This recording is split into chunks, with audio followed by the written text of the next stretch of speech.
என்னமோ அம்மா கிட்ட கேட்டுட்டே இருந்தால என்ன கேட்ட? செல்லக்குட்டியா? தெரியல. யார் செல்லக்குட்டி சார்? மம்மியா? மம்மி இந்த மம்மி கலா அந்த மம்மியா செல்லக்குட்டி. முன்னாடி லட்டு குட்டியா, அப்புறம் மீனு குட்டியா, அப்புறம் பாப்பு குட்டியா, அப்புறம் என்ன நினைக்கணுமோ சொன்னியா? பப்பியா என்னமோ சொன்னானே, எனக்கே மறந்து போச்சு. விதவிதமா பேர் கண்டுபிடிச்சிட்டு இருக்கியோ நீ. பொப்பு. பொப்பு. ரொம்ப சீக்கிரம் நீ அழுவ போறேன்னு நினைக்கிறேன்.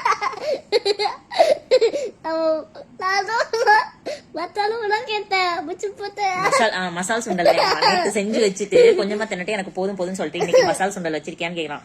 பிச்சு போடுவேன். டெய்லிக்கும் வேணுமா இவனுக்கு மசால் சுண்டல்? அதெல்லாம் கிடையாது. டெய்லிக்கும் வேணுமா மசால் சுண்டல் சாருக்கு? நீ அழுதாலும் உனக்கு கிடையாது.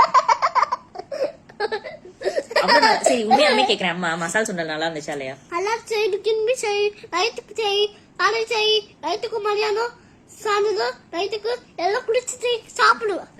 இப்படி டெய்லிக்கு முழு நாளும் இதே குடுத்துட்டே இருந்தா சாப்பிட்டே இருப்பேன். சரி, நீ எனக்கு என்னமோ சத்து கிடைக்கிறதுக்கு சாப்பிட சொன்ன. என்ன சாப்பிட சொன்ன? நானு என்ன பூரி சாப்பிட சொன்னேன். பூரி சாப்பிட்டா என்ன கிடைக்கும்? பூரி சத்து கிடைக்கும். சரி, உனக்கு அம்மா செய்யறதுல எந்த சாப்பாடு ரொம்ப பிடிக்கும்? என்னெல்லாம் பிடிக்கும் உனக்கு ரொம்ப? இவ்வியாப்பு பூரி.